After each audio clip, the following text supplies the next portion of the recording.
so much for joining, everyone. My piece is deeply personal, and a lot of what I research covers women who have passed or who have struggled. And so I wanted to first show a film piece that stands in solidarity with these women, but also kind of functions as a moment of silence. And so I'll start with that now. Angela Davis says, she says that to be black and a woman is to labor under the double handicap of racism and sexism. They found that the risk of pregnancy loss for black women was 43% higher than white women. You see, black women are 3 times more likely to die. Black mothers are more likely to die. Jolisa Barnica, who died of a deadly infection she contracted after she had a miscarriage at 17 weeks. The most disrespected person in America is the black woman. The most unprotected person in America is the black woman. The most neglected person in America is the black woman.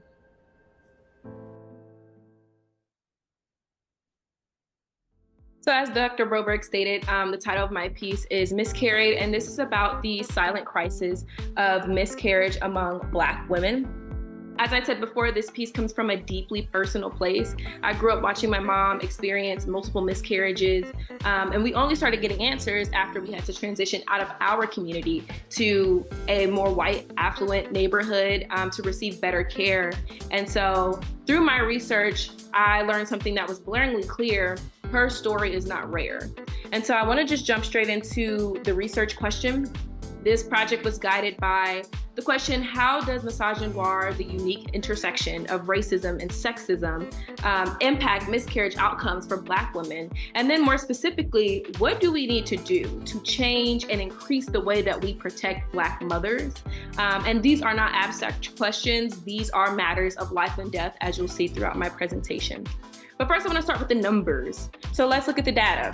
Globally, 23 million miscarriages occur every year, but in the US, Black women are 43% more likely to miscarry than white women. When we look specifically at miscarriages after 10 weeks, this disparity grows. Black women are nearly twice as likely to experience loss in the second trimester. And legal scholar Dr. Dorothy Roberts, the author of Killing the Black Body, she reminds us that these disparities are not biological. They are driven by racism. And one major driver is medical bias. In a study done by Hoffman and his colleagues in 2016, it revealed that many medical professionals still believe that Black people feel less pain than other patients. Again, that study was conducted in 2016, not that long ago. And these myths aren't harmless. They delay diagnoses, they deny treatment, and ultimately they cost lives. And there are real dangers to delayed care. This second trimester is especially dangerous for Black women. When a woman loses a baby during the second trimester, they are often caused by untreated infections, fibroids, or cervical insufficiencies. All of these conditions are manageable with proper screening and care, except Black women are less likely to be believed when they report symptoms. And there are structural barriers like insurance gaps and clinical closures that also worsen the risk.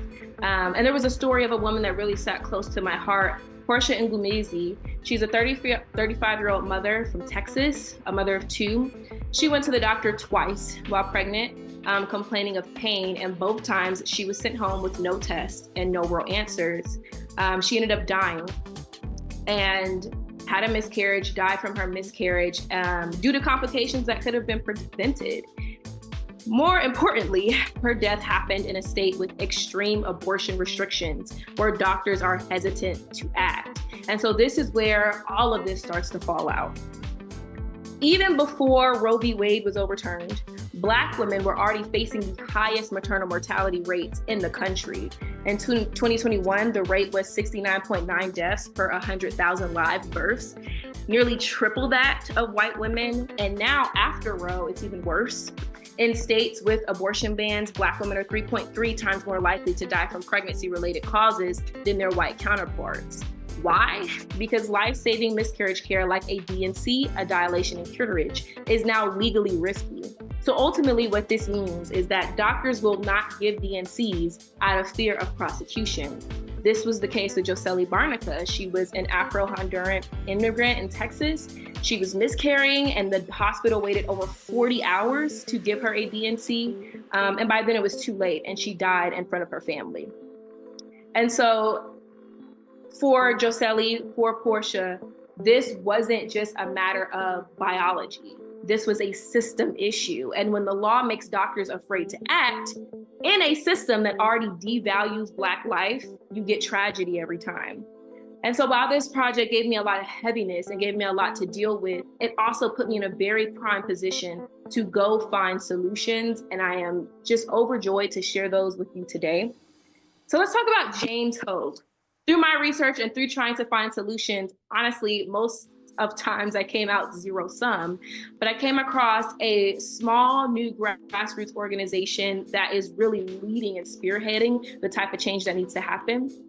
So James Hogue is a Black male doula. He is a birth home assistant, and his own personal experiences with the issue that I'm talking about is the reason for his organization. Him and his wife wanted to have a birth at home due to already having a distrust of the medical institutions rooted in the history of racism in this country. And he just wanted more autonomy. He wanted a true birthing experience for his first child. And so that's when he founded FAM, Fathers Assisting Mothers. They provide hands-on labor support and teaches the BRAIN method, which I'll get into later, that challenges assumptions that men can only offer passive support. And there's a lot of data that is informing the success. Him and I got the opportunity in a qualitative interview to kind of share research. He knew those stats by heart. I knew those stats by heart. It has not been without challenges. So he talked about being a male in a maternal space. He navigates a lot of skepticism about, and it's hard to build legitimacy through his community of maternal health care, especially being a man. He's also a fairly new nonprofit. They were founded in 2022. And so a lot of people are still kind of waiting to see what this will turn into. But I want to get deeper into ultimately what he got to share with me. So measurable impact. Not only did I get the opportunity to sit down and speak to James Hogue, but I got the opportunity to talk to some of the people who he's got to impact. And one of the quotes that I took away from the people who have matriculated through his program was, "Now I can do more than just get Chick-fil-A and stay out the way." And I think this is really funny because I think this is the experience for a lot of birthing partners, especially for male birthing partners. These men, when you hear them talk about their birthing experience alongside their birthing partners, they sound empowered and they sound like they feel like they have a position more than just passive help. His first cohort consisted of 6 members.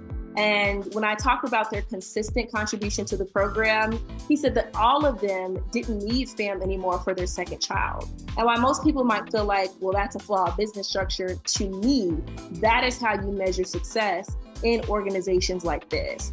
The fact that these men, by their second child, didn't need that support anymore and already had the playbook, it shows me that we are moving in the right direction. Another thing that I thought was really important was he's had 52 men who have been through his program since 2022. Of those 52 men, 50 of them have successfully brought children into this world.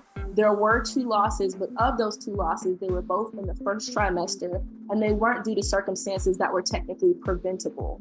This means that we are actually making progress in addressing some of the issues that have been plaguing Black women since we've set foot on this continent. I also want to get into the BRAIN method. BRAIN method is a system of questioning that you can implore with doctors who are suggesting interventions. And this is not just for maternal health, this is in general. The BRAIN method goes, what are the benefits of this intervention? R, what are the risks of this intervention? A, what are the alternatives? Like, is this my only option, or are there other options that I get to choose from? I, intuition. What is my gut telling me about this situation? And then N, nothing. Do I have to do this right now? What happens if I do nothing? Just that 5-step method is proven through these experiences of these men to give them more autonomy and to give them a greater sense of comfort in their birthing experiences. Ultimately, at the end of this, we talked about where this is all going. He hopes to turn it nationwide. and to start chapters and community cohorts. And I am right behind him. I think this is absolutely something that needs to happen. Lastly, and I want to just end on a quick note here, do you know who's serving you? So as I talked about, I grew up watching my mom experience multiple miscarriages. My little sister, my whole heart, our miracle baby, she was delivered by Dr. Brian Stephen Jewell. Before she even entered the world, he had already done so much that previous doctors had never done for my mother. He discovered the reason behind my mother's miscarriages. But when I did my research on him, he is a doctor who has written literature about how race impacts mental health and physical health. All of our medical professionals have profiles online, and we have the opportunity to research who is serving us. And just by having someone who is dedicated to his work and who has a greater understanding of how other sections of intersectionality impact health was ultimately the deciding factor for whether my mom got to bring a child into this world. And so I want to end here. 4 prongs for what needs to change. Number 1, we need to support Black-led reproductive health programs. A lot of times these are seen as side things or fads, but ultimately these programs like FAM, are going to be the things that change the system. As I talked about with Roe v. Wade, miscarriage care is not an isolated thing. It is under all maternal care. And so when things like abortion are removed, it impacts all the other areas of maternal health care. We must protect miscarriage care under law. The third one, we have to start training our providers to unlearn bias. I think a lot of times we put doctors on pedestals, as they should. They've earned that position, but they are still human, and we still live in a country that is based around a racist framework. And so it's time that we start being real about that and training doctors to exceed over that. And then lastly, the root of the issue goes into a historic and systemic system where a certain group of people have consistently been disenfranchised and disengaged. We have to rebuild reproductive care around trust. A system of obstetrics and gynecology that was built on the abuse of Black women has to do the groundwork to turn around and then fill in the gaps and rebuild that relationship between a provider and their patient. I had a great time getting into this. There was a lot of heaviness, but there was so much beauty that came out of it. And if you want to know how to support FAM and just know more about this, feel free to message me in the chat. Thank y'all so much.